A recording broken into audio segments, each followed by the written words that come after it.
여러분 반갑습니다.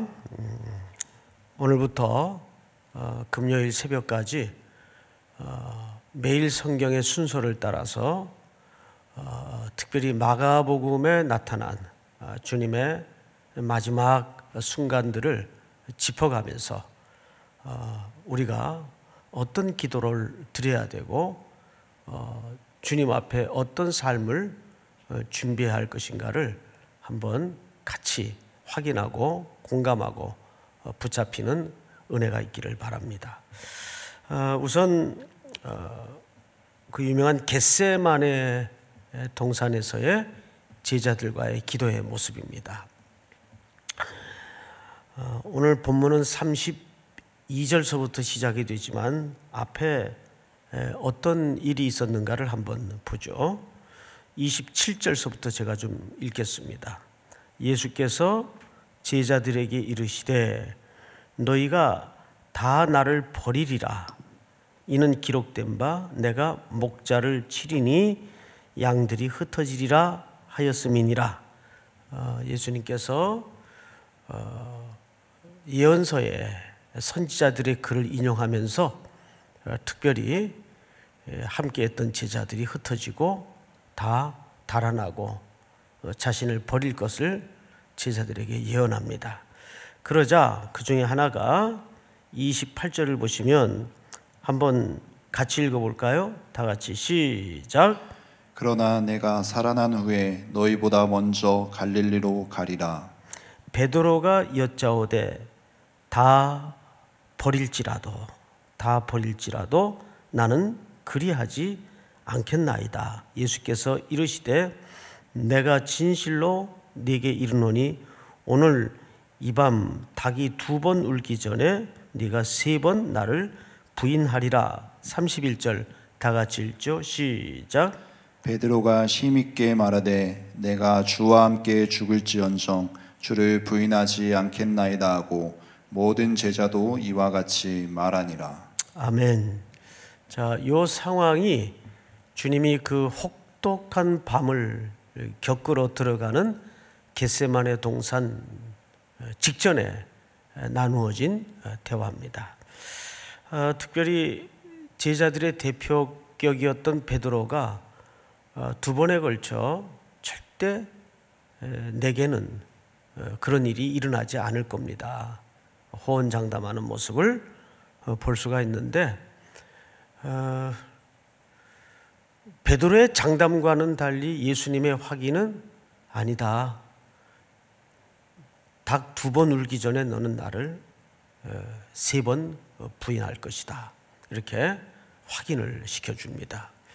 그리고 나서 겟세마네 동산으로 들어가시는데 이 겟세마네라는 말은 그 기름을 짜는 유착기라는 의미를 가진 지명이에요. 또 다른 성경에는 감람산이라고도 묘사가 된 곳이 바로 여기입니다. 감람산이라는 것은 말 그대로 올리브 나무가 많이 심어져 있는 곳이고 또 거기에서 나오는 기름들을 짜는 어떤 시설이 이 근처에 있었던 것 같아요. 그래서 이 겟세마네라는 말은 유착기에 무언가를 넣고 이렇게 짜다 그 뜻이에요.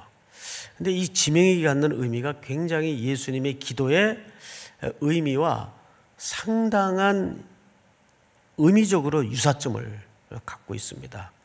예수님이 이 겟세마네 동산에서 자기의 온 육체를 짜내면서까지 땀방울이 핏방울이 되어 흐를 정도로 혼신을 다해서 마치 그 유착기에 무언가를 집어넣고 이렇게 짜내면서 하나님 앞에 전력을 다해 매달리고 기도하던 바로 그 동산의 이름이 하필 유착기라는 뜻을 가진 겟세마네입니다. 근데 이 동산은 주님이 지금 처음 찾은 곳이 아니에요.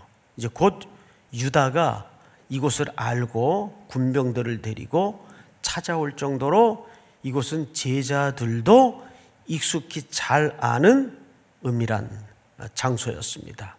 주님은 마가복음 1장에도 보시면 새벽에 일찍이 어둠이 채 가시기도 전에 바로 이곳에 나아가셔서 또는 이곳뿐만 아니라 한적한 곳을 찾아서 기도하시던 모습을 우리가 마가복음 1장에서 만날 수 있는데 늘 주님이 자주 찾던 동산입니다.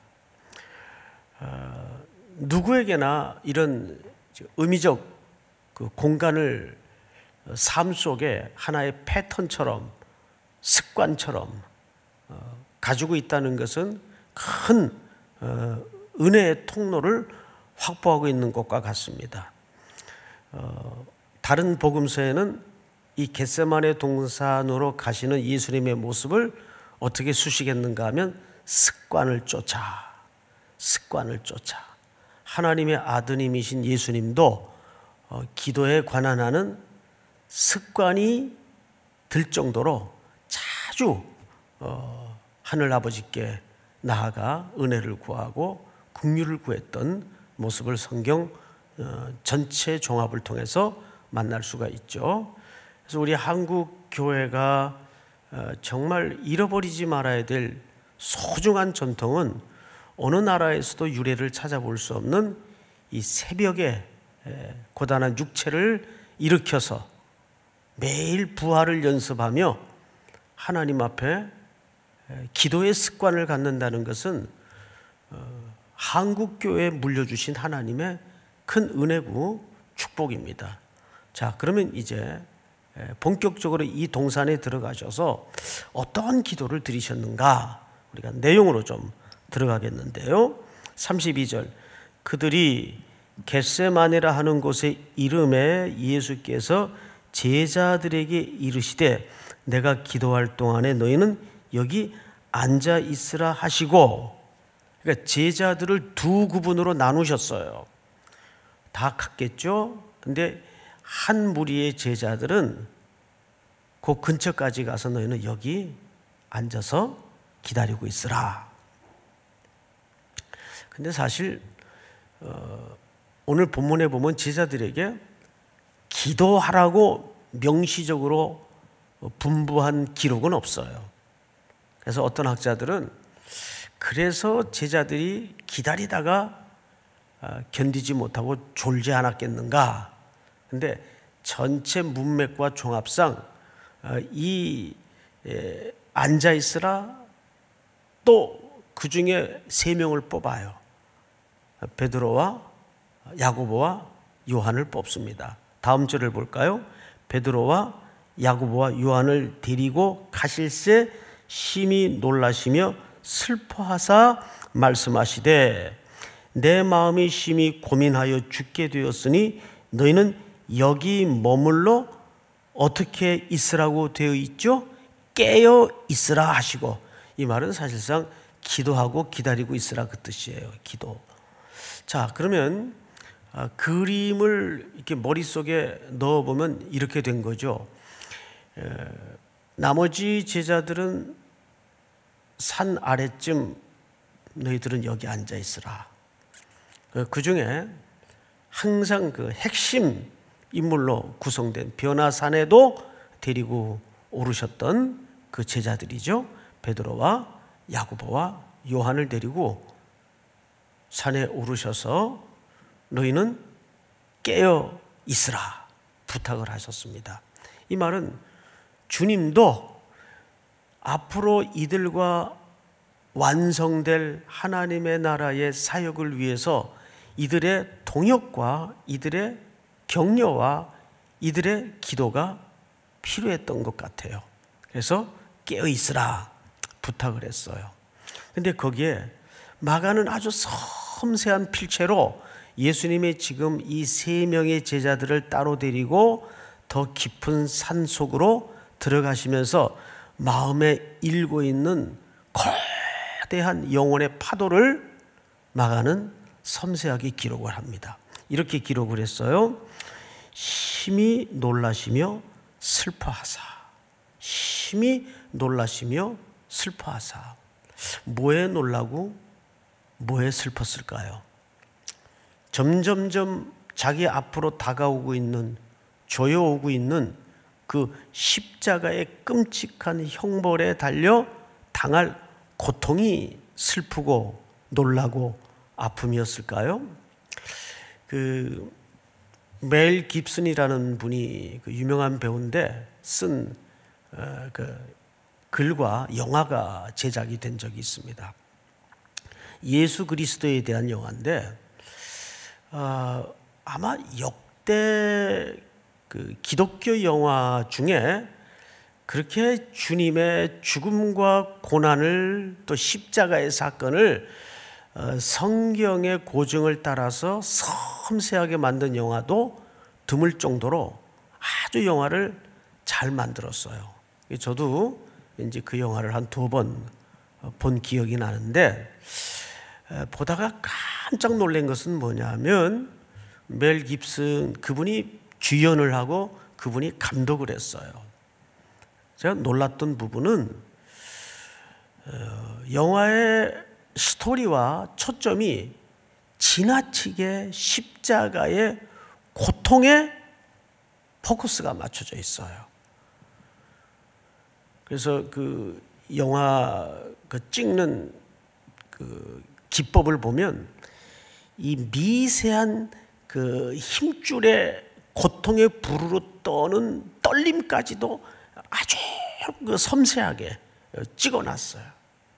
피가 낭자하고 또 등짝이 터져 나오고, 영화를 진짜 영화 기법만으로 보자면 잘 만들었어요.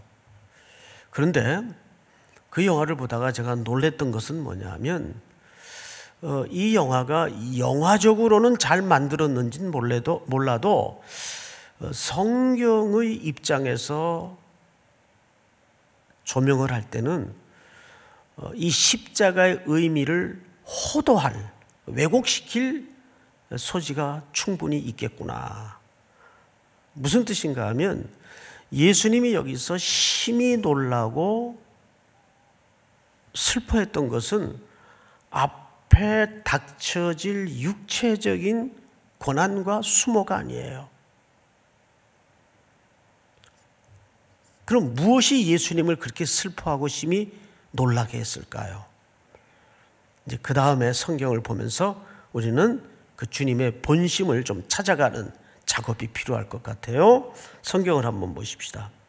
34절 말씀하시되 내 마음이 심히 고민하여 죽게 되었으니, 예수님의 심정을 어느 정도 짐작할 수 있는 대목이죠. 어느 정도 그 고민이 심했는지 죽음 같은 고민이었어요. 너희는 여기 머물러 깨어 있으라 하시고 조금 나아가서 땅에 엎드려 될 수 있는 대로 이때가 자기에게서 지나가기를 구하여 이르시되 아빠 아버지, 아람어입니다. 아람어에는 아버지를 친근하게 부르는 표현이 아빠예요. 기가 막히게도 우리말 발음과 같습니다.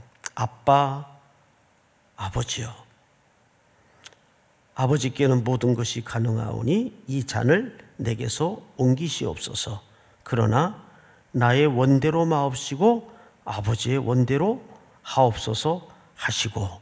자, 여러분, 이것이 겟세마네 동산에서 심히 놀라고 슬퍼하며 죽게 될 정도의 고통으로 몰아넣는 통증을 가지고 예수님이 아빠 아버지께 올려드렸던 기도입니다.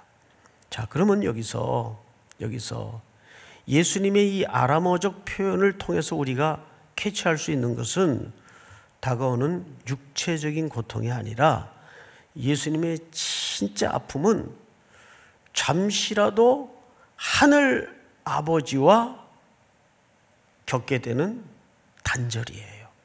끊어짐이에요.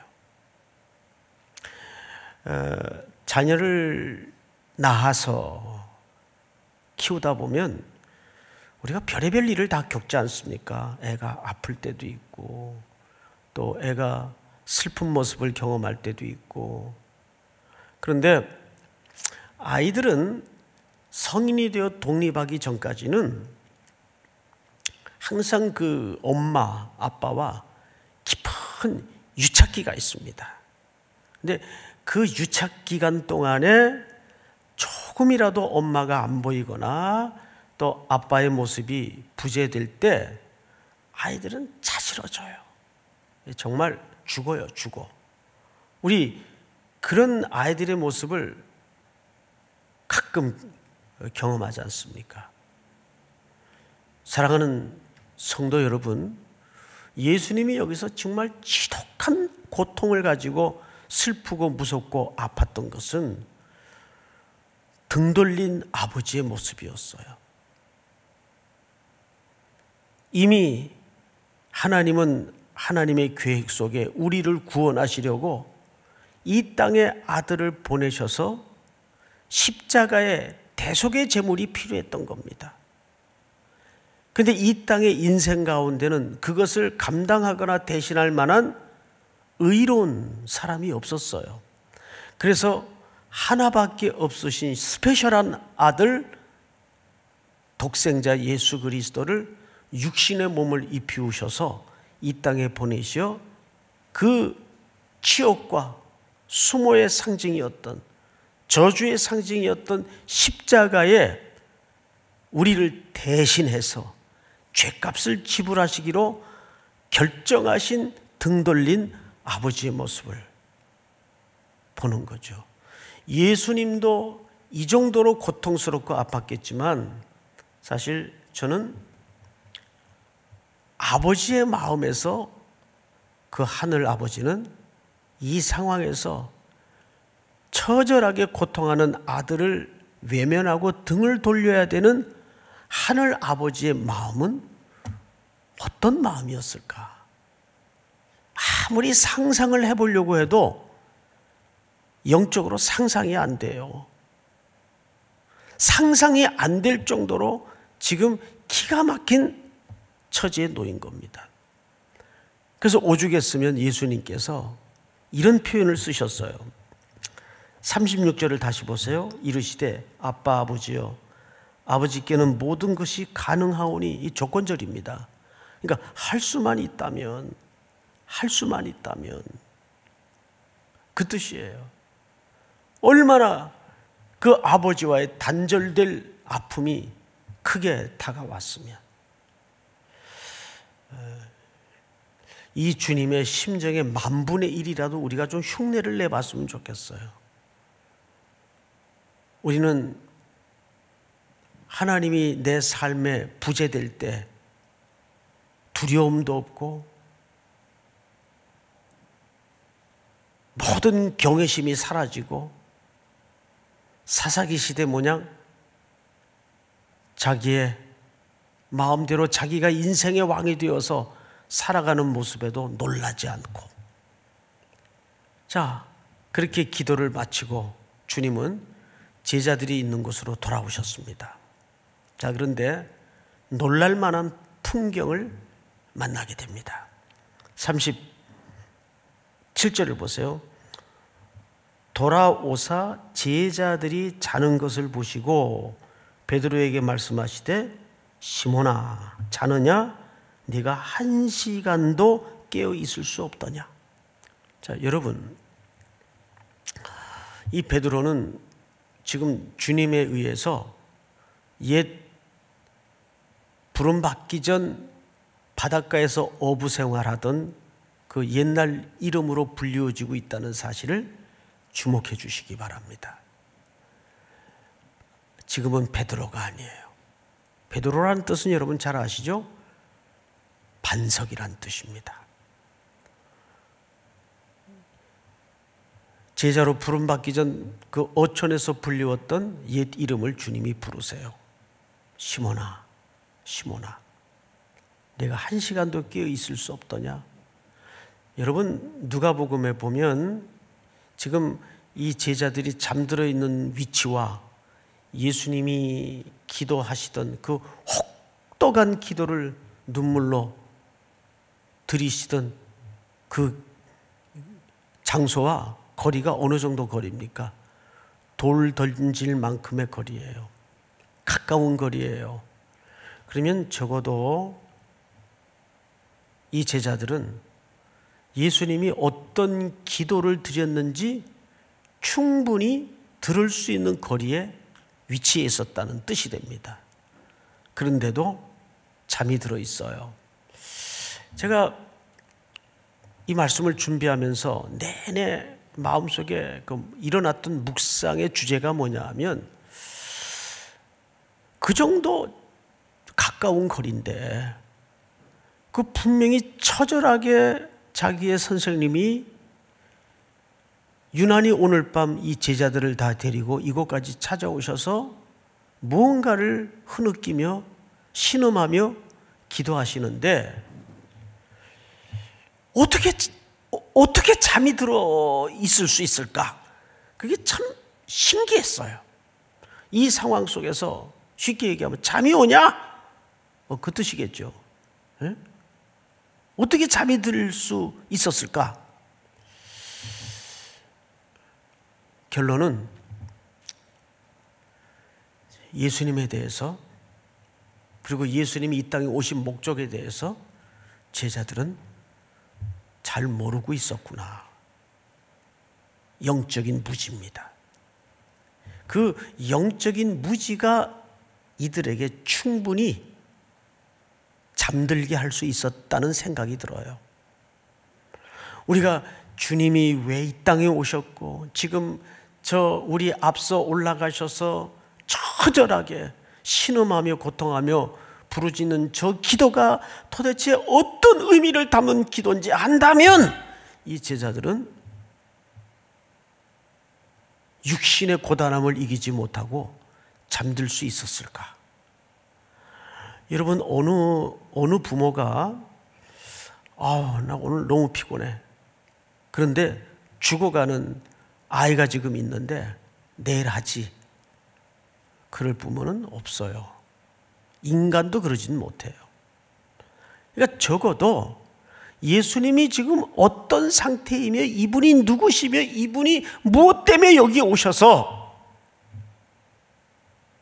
이런 처절한 기도를 하시는지 적어도 영적으로 무지했거나 몰랐다는 얘기입니다. 근데 예수님의 기도의 특징은 뭐죠? 자신의 뜻을 관철시키는 기도가 아니라 결국 하늘 아버지의 계획에 순복하는 기도로 끝을 맺습니다. 그래서 예수님이 이런 단계를 거쳐가요. 첫째, 십자가의 계획을 받아들이세요. 아버지께서 설계하신 그 십자가의 계획을 받아들이시고, 그리고 십자가에서 그 받아들이심을 어떻게 했습니까? 순종하셨습니다. 그 십자가에 나타난 가장 커다란 정의는 얼마나 아프시고 얼마나 고통스러우셨을까라는 의미도 있지만 수치와 순종이었어요.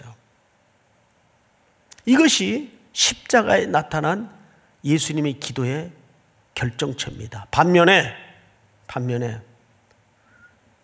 그렇게 앞에 문맥에서 호언장담하고 거들먹거렸던 제자들은 어느 자리에서 실패했습니까?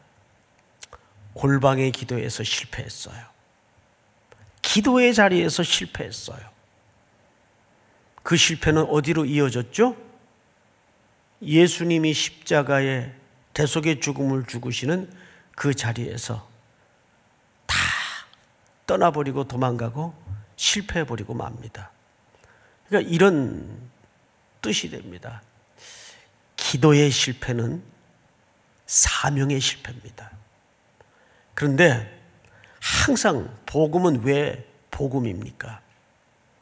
복음은 왜 복음입니까, 여러분?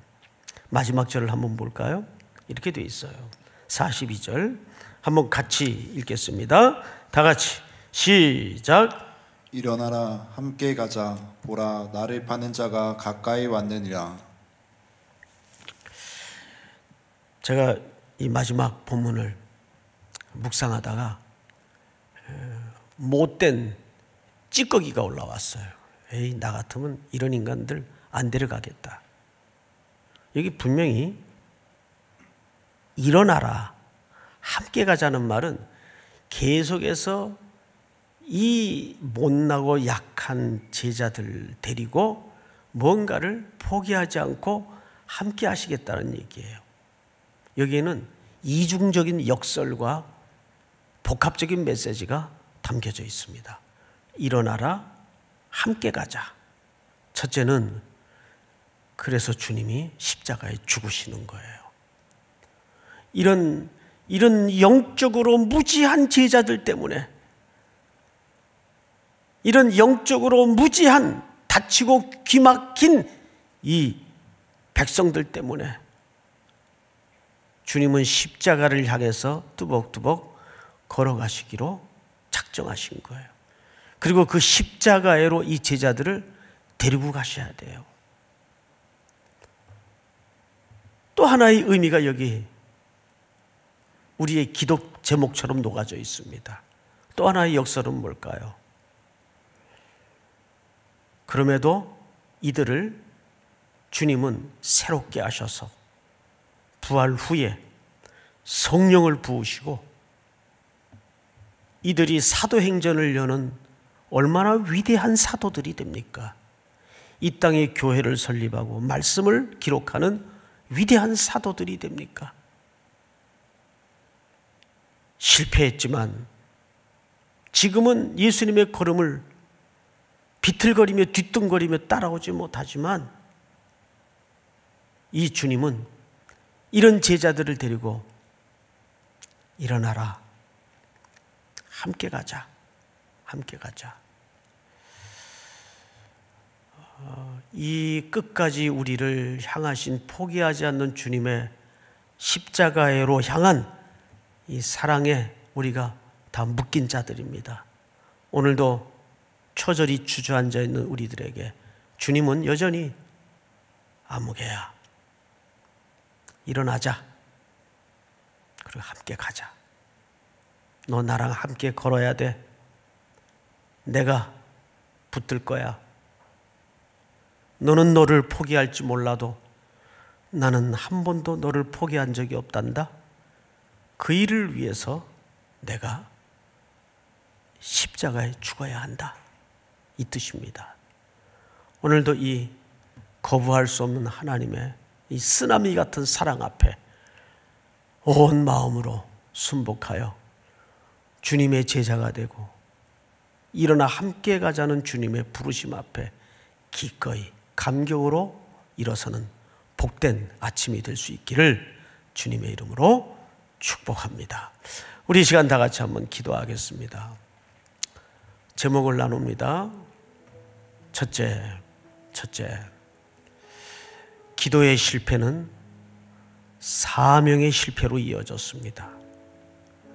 그럼에도 불구하고 주님은 일어나라, 함께 가자, 따스히 다시 손목을 잡아주시고 우리의 주저앉아 있는 삶의 자리를 일으켜 주시는 주님의 목매인 부름 앞에 오늘도 기꺼이 종일을 또 이 한 주간을 승리할 수 있는 우리 3일의 모든 공동체가 될 수 있기를 간절히 기도하시다가 개인적으로 정리하시기 바랍니다. 다 같이 통성으로 기도하겠습니다. 사랑하시는 하나님 아버지, 베풀어 주신 은혜를 진심으로 감사합니다. 기도의 실패는 사명의 실패인 줄 오늘 이것에 우리를 부르셔서 하나님 앞에서